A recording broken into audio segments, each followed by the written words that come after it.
This is the True Light, coming live from the Lamb of Allah on Mount Zion, the city of peace. Rabboni As-Sayyid Isa Al-Hadi Al-Mahdi. He is the only being who is preparing us, the seed of Abraham.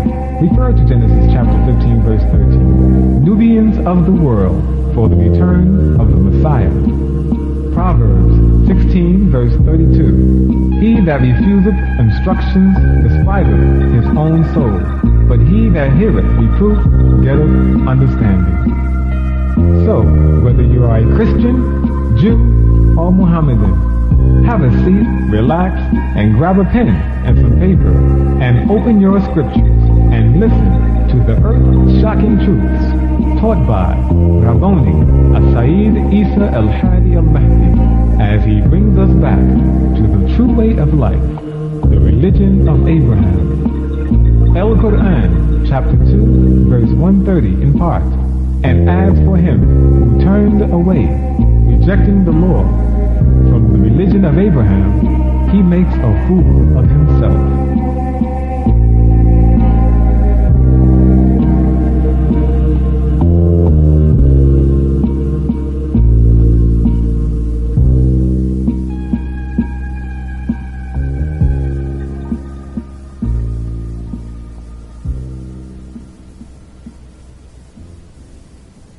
You are now listening to The True Light with As-Sayyid Isa Al-Hadi Al-Mahdi.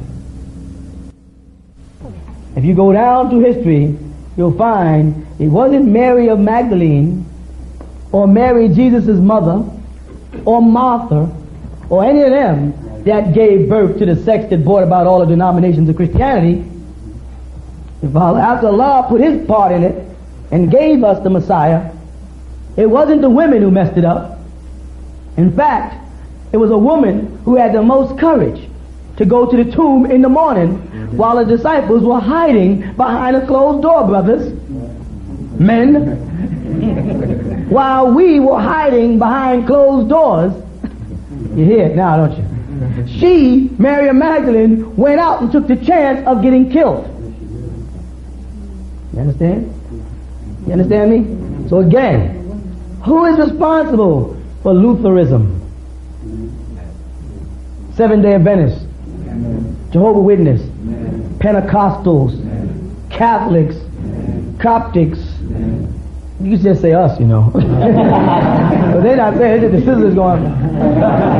They're saying it's been a long time coming. Now, when you go on into Judaism, who was responsible for breaking all the families up? Who sold Joseph into slavery? Their sister Dinah or the brothers? That threw all of Israel into bondage in Egypt. Who did that? Who's responsible for the sectism of Judaism? Who's responsible for this? Women are doing this? And the ones that are in Israel now, the Khazars, the Sephardic, Ashkenazians, who is doing this? When you get back and read, you get back to men's names who are responsible for the thoughts that bred the sectism inside the sect of Judaism. Now let's go to Islam. Was it Fatima? No. Was it Aisha? Yes. Got to that time. Was it Khadija? No. But is Aisha responsible for all of the sects that came out of Islam? No. Name a sect called Aishaites. Go ahead. She had a voice and it got shoveled under the rug like it always does with women. If she was such a powerful force in holding up Sunni Islam under her father Abu Bakr Siddiq, why isn't anything in her name except hadiths, which are referred for men? Again, the responsibility for breaking the Islamic faith up into a bunch of sects which has everybody fighting each other. You follow that? Yeah. All over the world is us, men. But Allah did not originate it in man. He originated by sending an angel to the woman. And even in Muhammad's case, for those who are saying, what about Muhammad? Muhammad didn't know what to do with his message until he came back to Khadijah. And you have a whole section, the cloak. And she cloaked him under. Right. And then took him to her Christian uncle. Right? But Khadijah opened his heart and head to his position as a prophet. So to answer your question, yes, women should be able to pray alongside of us or even in front of us. Yes, women should be able to give shahadas, perform aqiqahs, baby ceremonies, perform marriage ceremonies. You follow? Yes, they should be able to lead prayer, call to prayer, funeral rites, teach classes, lecture. Yes, why not? And in that right, yes, they should be able to go out and propagate just like you do. Because you don't call it peddling, you call it propagating. Right? That's what you tell the wives when you come home, out propagating. As far as I'm concerned, women have the right to do anything Allah says. And until someone presents me with a scripture that says otherwise, and please don't bring Paul. Right, please. It presents me with a scripture that says otherwise, I'm following Allah. You follow that? You can follow Muhammad, you can follow Moses, you can follow Jesus. I'm following Allah. Your divine purpose is being blocked by man. Because Allah subhanahu wa ta'ala gave you a certain amount of information that He did not give us. What is that information? The world has been ruled, the religious world, by religious men. Relax your neck. You're too tense. Relax. By religious men. The rabbis were men. The swamis, the gurus were men. Right?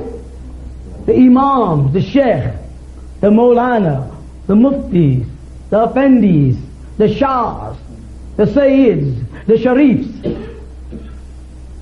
the mahdis, men. The mujaddid, men. The messiah, prophets, men, but there's women that they never mention. There's 3 women called prophetess in the scripture that they just jump over like it's a hurdle. But Allah subhanahu wa ta'ala left you women with a divine path, something that you have to teach us. A question that has popped up to me since I've been teaching. I've answered it many times, but for some reason, even though I've answered this question many times, it always seems to get asked again. I don't know why, and then it dawned on me. Because a woman teacher has to explain it, not a man. You know why? Because I've never had a son and a daughter. I have children through my mates, but I personally never carried a son or a daughter in me for 9 months. Right, brothers? Now, women don't understand it unless they have a son and then a daughter. So they can't teach it. You'll understand the difference in what a male child does to the woman's metabolism and what a female child does to a woman's metabolism only if you can have a male and female child. Other than that, we men do not know why she freaks out more after a female child than she does after a male child. She feels it in her body, the chemical reaction. that it has a female child versus a male child? I can't teach it. I was asked, why do they say 40 days for the male and 80 days for the female, which of course the Torah, Leviticus, only says 7 for the male and 2 weeks for the female, so the point is still there, Leviticus 12. Correct? It's double the time. Again, the point stays. Why double for the female and not double for the male? People ask me for years. I said, well, because when a woman gives birth to a child that's a female, she takes from every part of her body. Everything from a nail growth, because women's nails grow different than men. If you look at a woman's hands, you can tell. You understand? The way a woman's heel on her foot grows, the curve here, is different than a man's. The arch is different than a man's. The bone structure in the face, though some women look masculine, the bone structure in the face is different. Not to mention mammary glands, fallopian tube, uterus, etc., etc., etc. But these things the woman has. So when a child that's a female is being shaped in the womb with the X chromosome, it takes from every inch of body. Takes off from up here. It drains some of the brain fluids post-mortem. So after she has a female child, she will give you a rough time, brother. She is freaked out. She don't even know why she's freaked out, but she is freaked out. It's something she feels. With a male child, it's half the problem. Correct? Now, I've answered that question as a male teacher for years. Yet people have been asking me the same question over and over again. Even though I've answered it in books, in the sex life of a Muslim, I've answered it, it's been answered, but it still gets asked again and again and again to me. So I realized it's because it is our woman teacher who's going to have to answer that question. But Allah subhanahu wa ta'ala, by that incident I just explained to you, tells us that Leviticus 12 is a woman's job. And the word Leviticus is from the word Lawi or Levi or Levi. And the Levites were the priest tribe of Israel. You follow that? So if Allah subhanahu wa ta'ala put right in the 12th chapter about the nature of the woman in concerning birth of a male or female, and no man can really explain it, not even me, because I can't feel it. She can get up there and get in detail. Well, what happens is, you look at an egg and you just say like chopping it up. You flip an egg, the yolk is there, and you just go. I don't know why I'm doing this. I don't know why I want to throw my son out the window. I just get this feeling. We can't begin to understand that click in her nature. You understand what I mean? Yeah. So it was destined that a woman raised up in us as a teacher of the Levitical law and thus become a priest. This. You follow? An imam. In our researches this week, we found a hadith right in their own hadith, the manual of hadith that the Sunnis use. I think it's the 29th page, right? It literally says the Prophet Muhammad told Waraqah that she should act as imam. It'll be you'll have it on a piece of paper soon, just for fun, so you can go nah, nah, nah, nah. Right? He literally said to act as an imam, and they use the word in there, imam. They didn't even put it in feminine. Now, we jump into what is an imam. We don't want to answer this. We want them to answer that question. We want the Sunni to answer what is an imam. Now, their answers are the leader of the mosque, the leader of the prayers, the administrator of the prayers and the laws in the mosque. That is Imam Siraj Wahaj. He collects zakat, He makes the trips back and forth to Mecca, representing. He goes to the meetings, correct? He chairs the khutbahs, right? He leads the salah. He recites the Quran. He performs the janazah and the nikah, the funeral and the wedding ceremonies. This is their definition of imam. He got a big position. There's even imams like Bukhari who have the right to write hadith. Correct? Everybody here can add their name on the next hadith. But then why not? I mean, after Imam so-and-so, so-and-so, and so-and-so, and so-and-so, and so-and-so, then it gets down to you and you say, when you talk to Sunni, you say, well, according to my hadith, it was once Bukhari's hadith. I mean, why are you allowed to do that? Plain and simple. That's what they did. Bukhari's not a prophet. He's not an apostle. He's not the Messiah. He's not the Mahdi. He was a man who put his name after somebody else's name on a chain called a silsila. One of these things. And at the end of that link, he added his name. But somewhere along the line, the Sunnis stopped adding names. But we can. We get to that point, we add our name. Say, well, according to me, in this hadith, in the Sunni say, you can't do that. Why can't I? Show me somewhere in the hadith where it says I can't do that. This is something you did.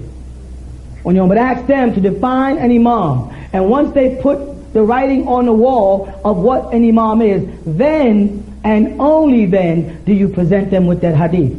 Don't go running to them now before you got it. But I got one. Wait. And let them tell you, this is what an imam is. And then you say then, when did y'all start disobeying the Prophet Muhammad?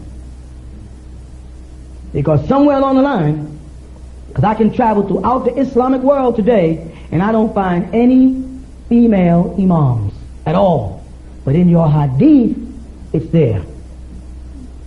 Now, some people say, well, there's a section in the Bible that says women should not minister unto men. Right? If you're looking at again, you find out that's Brother Paul again. It wasn't the Messiah Jesus. It wasn't John or James or Barnabas, your father, or Musa or Yeshua. It was Brother Paul about his business of distorting the law and creating a hadith for himself. That was not the law. So women have a divine mission within the mission. And probably one of the reasons why we were failing is because we were limping in the Olympics.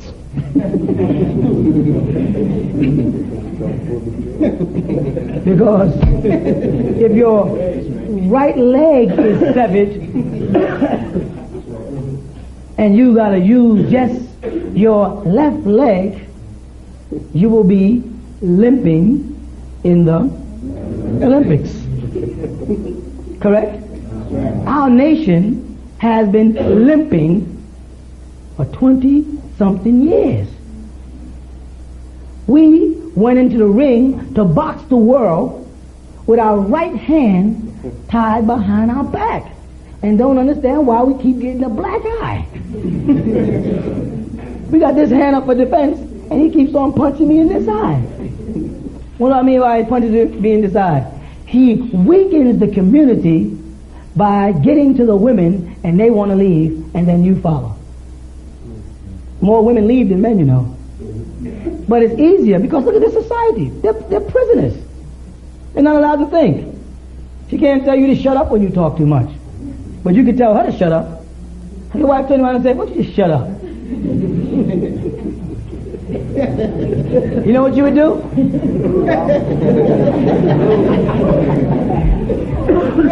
You would, I know that the men are laughing because they really think they got it figured out.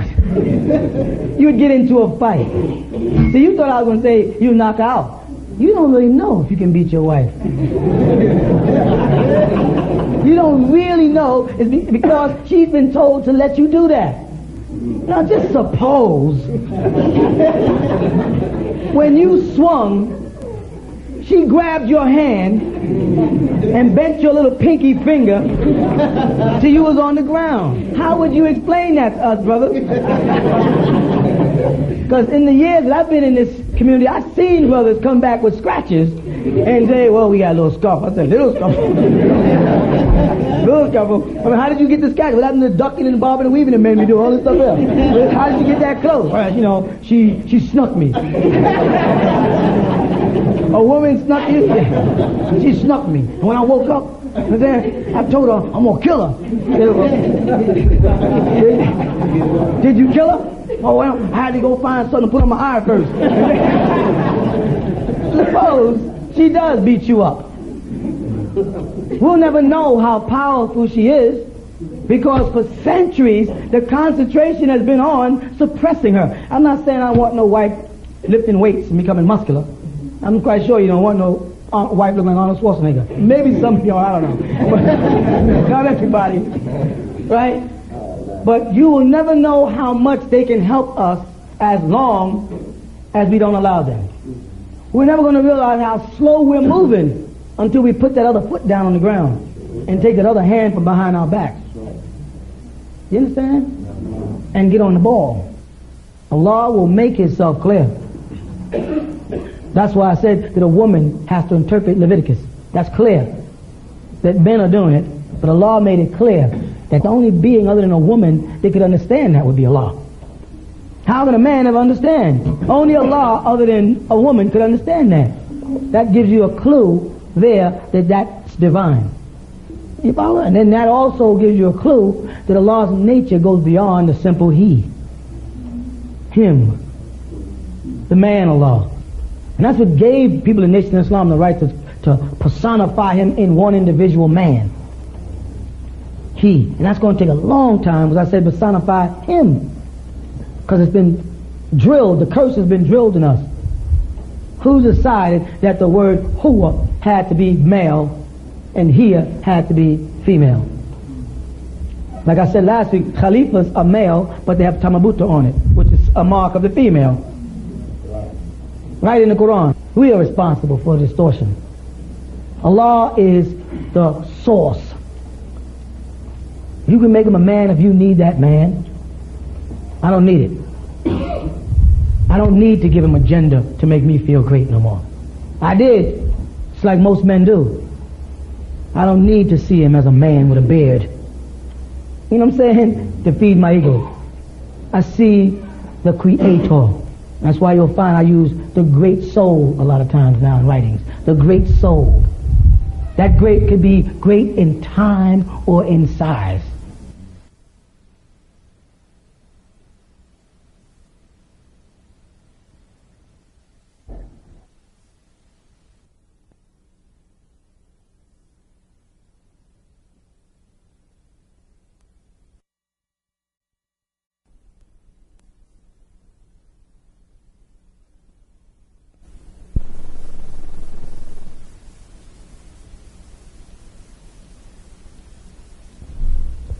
We will continue with the true light after this brief intermission.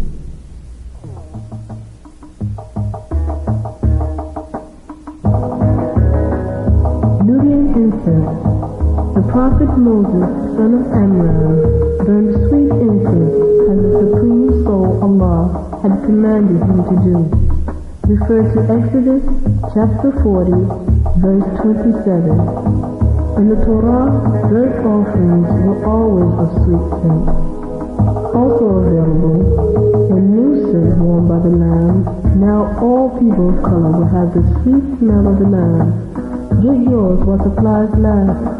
Don't get caught empty-handed. Available at the Church of Abraham, Post Office Box 1264, Monticello, New York, 12701.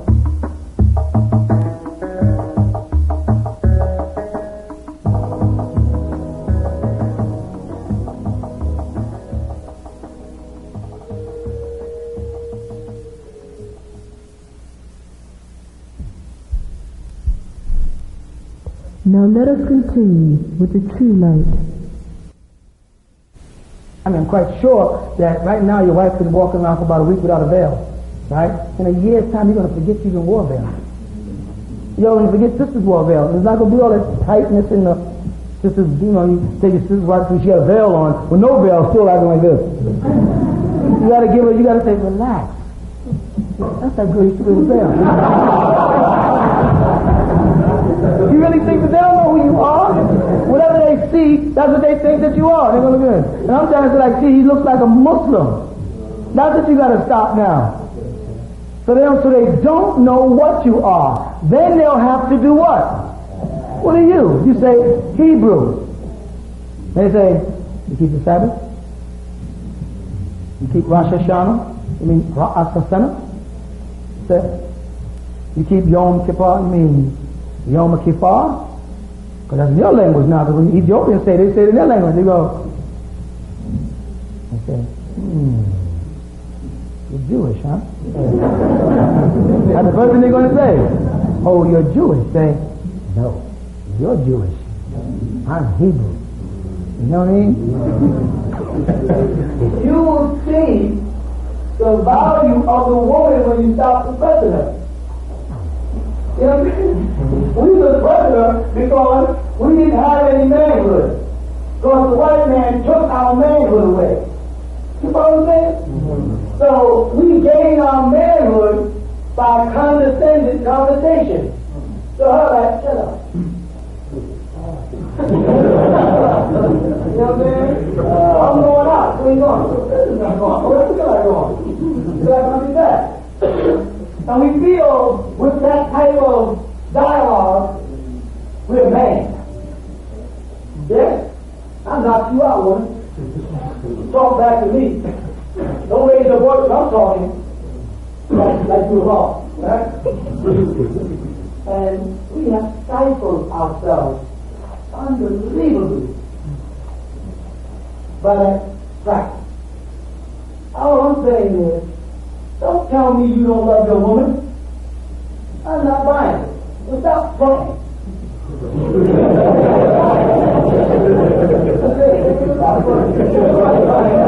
You know you love your woman. So don't pretend in my heart you ain't got a nose job. And push her in the back. And when she's around the brothers, you every now and then say something real cocky. And she looks like, and you go, and you better hope that she don't say what. But if you hit me, nigga, you're going to be sleeping alone tonight. You know what I'm saying? You're doing that baby up there. And so you know the real deal. All I'm really trying to do is alleviate the pain.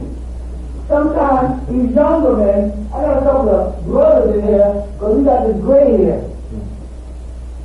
That wisdom. My father-in-law back there, that wisdom he got. We gained. And one of the things we gain in that wisdom is how to treat women. We don't know that when we're young. And you know, it's all happening fast. The last record you listen to. You know what I'm saying? Just listen to who? You know what I'm saying? If you don't like the lyrics, you don't buy it. Yeah, you know what I'm saying? It all works like that with women and life. But as you start to be older, you start to mature, you start to appreciate women. You know what one thing you're going to do? You're going to realize how much you stifle yourself by stifling her.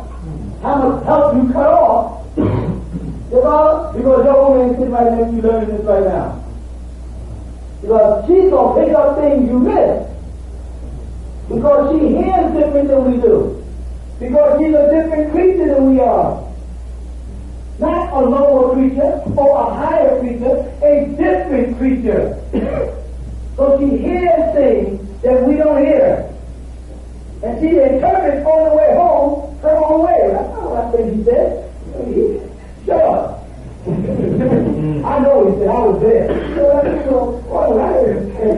Or, did you really, who did they, did you really catch what he said? Yeah, this is what he said. And you know, you can catch it. What did he say?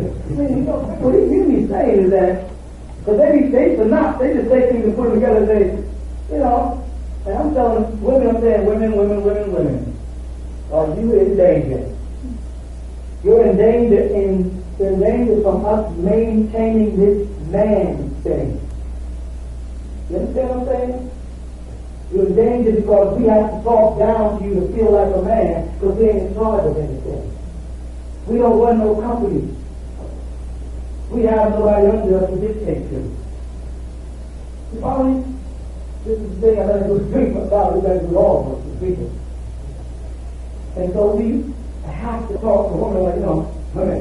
You know what I mean? I know you guys say what we call cocky. None of you work real close.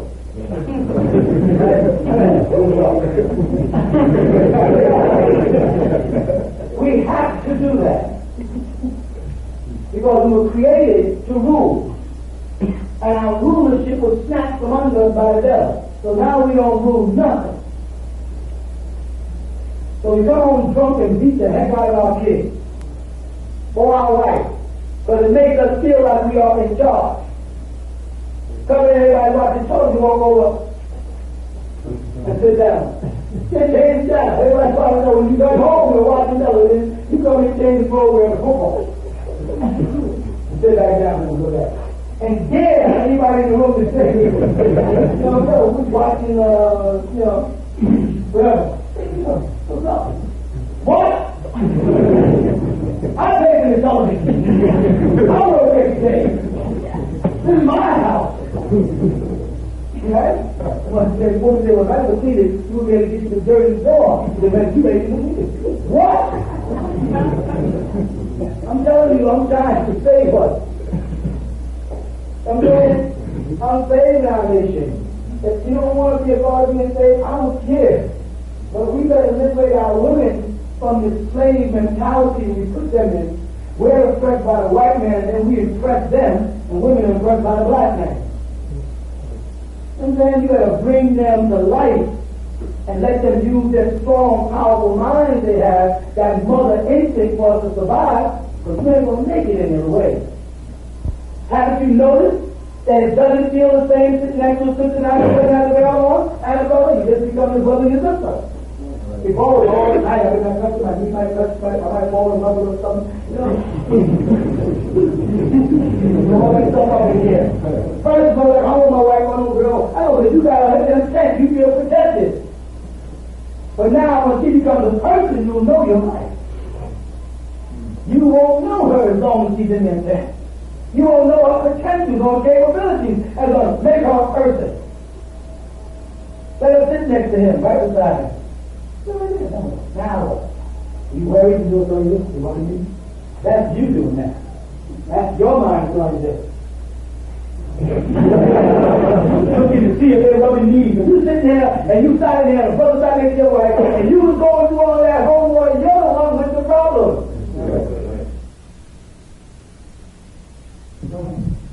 You're telling the disciples that the woman is going back into man because that wasn't the beginning, so it's out of being independent. Right. And this is because the hormones are not being stimulated by the male. Exactly. Now the question is, how do we get the woman back? How do we stimulate the woman?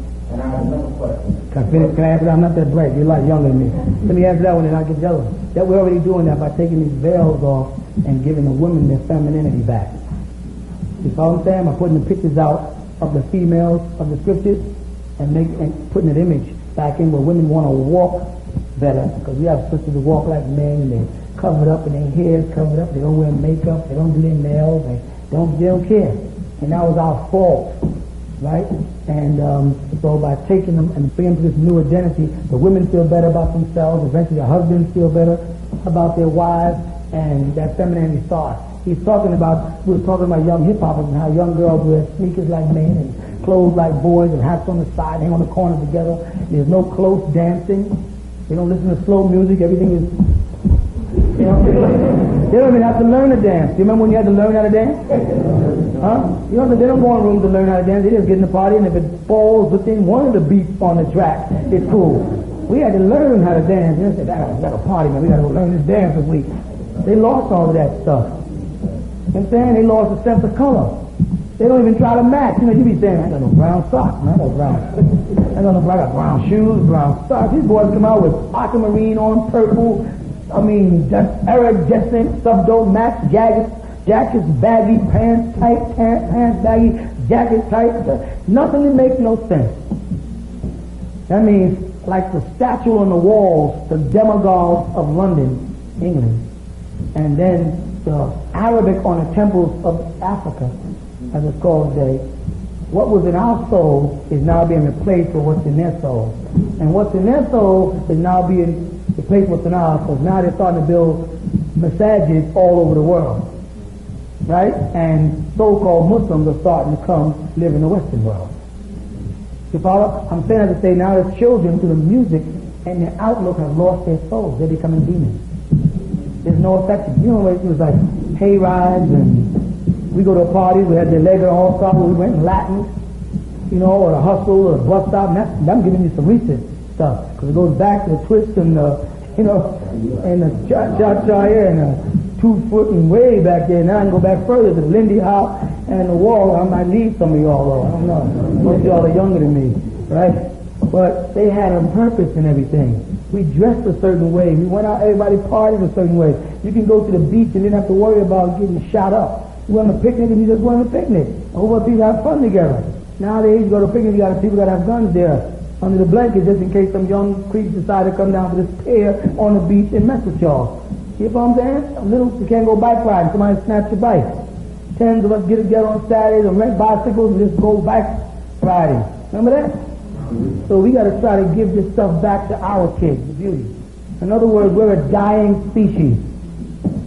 You know what I mean? We were very happy people. Even when we didn't have no food because the oatmeal box was empty or the grit box, you know what we did with it? Turned it into a drum. When the toilet roll got empty,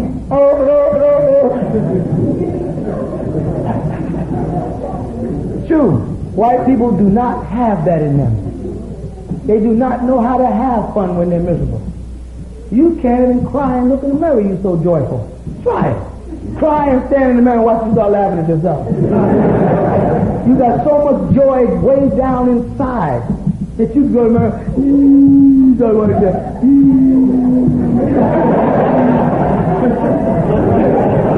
start checking out your beauty and stuff. So we're not going to do it. You all right? But that's us. That is our nature. And what happened, really, I'm telling you what I feel, what happened is in us accepting the Orthodox Islamic ways and their culture, we cut off us. You know what I'm saying? We cut off us. We're Calypso people. You know, we want the music to move. You know what I'm saying? We want to have a good time. We're colorful people. You know what I'm saying? That's why some of our richest men are comedians, because they niggas like to laugh. We like to have a good time. We lost a lot we got to get back in tune with. And believe me, don't care what people say.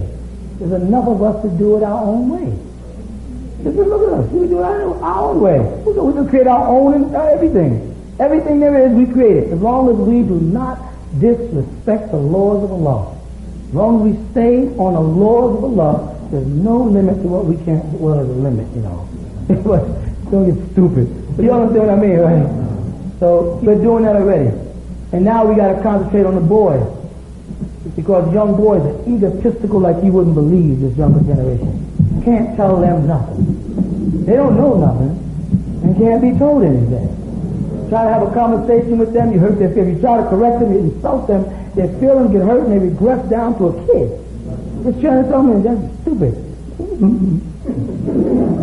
You just get ready to shoot somebody with an AK-47 a minute ago, now you're standing like a little boy. That's how they are. It's a mess that white man has got deep into our minds in this generation and messed our heads up. They got to learn how to walk. They walk like gorillas. They walk like gorillas and stuff. They act cocky and we got to change all of that. We got to, you know, we got to change our whole value system for our younger generation.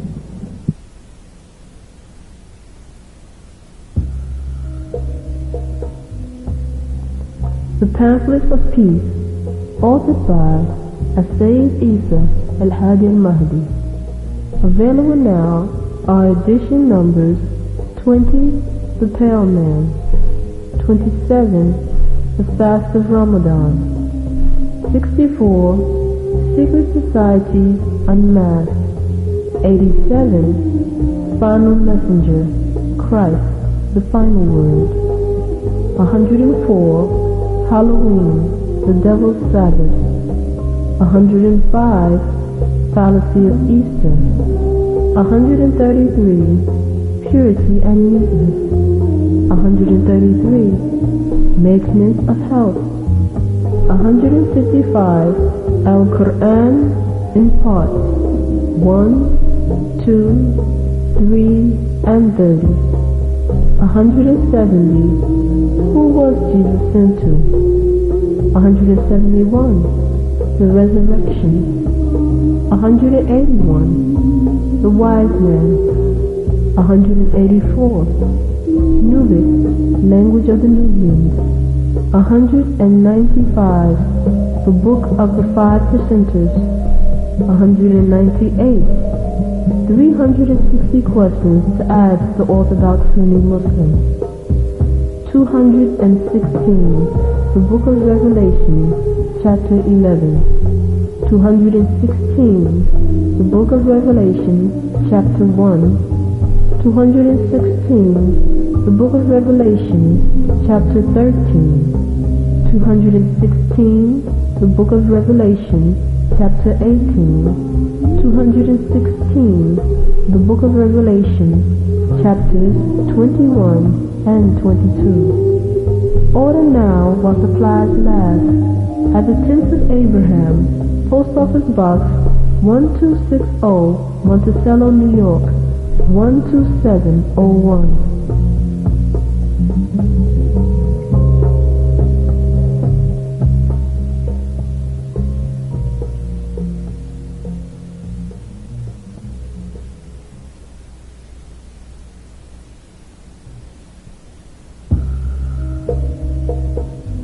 Available now to the children of Abraham, our new sacred dress. Available in assorted colors and sizes, small, medium, large, and extra large. Designed especially for you, the children of Abraham, by the Lamb of the Supreme Soul, Allah, straight from the Torah, in accordance with the religion of Abraham. Refer to Genesis chapter 3, verse 21. This is the dress referred to in the book of Isaiah, chapter 52, verse 1, as the beautiful garment. Come to the tent of Abraham and purchase the garb of Mount Zion, the garb of righteousness, along with other religious artifacts that have and must be blessed by the true Rabbi, Sayyid Isa al-Hadi al-Mahdi. Or you can order now at the Tent of Abraham, Post Office Box 1260, Monticello, New York, 12701.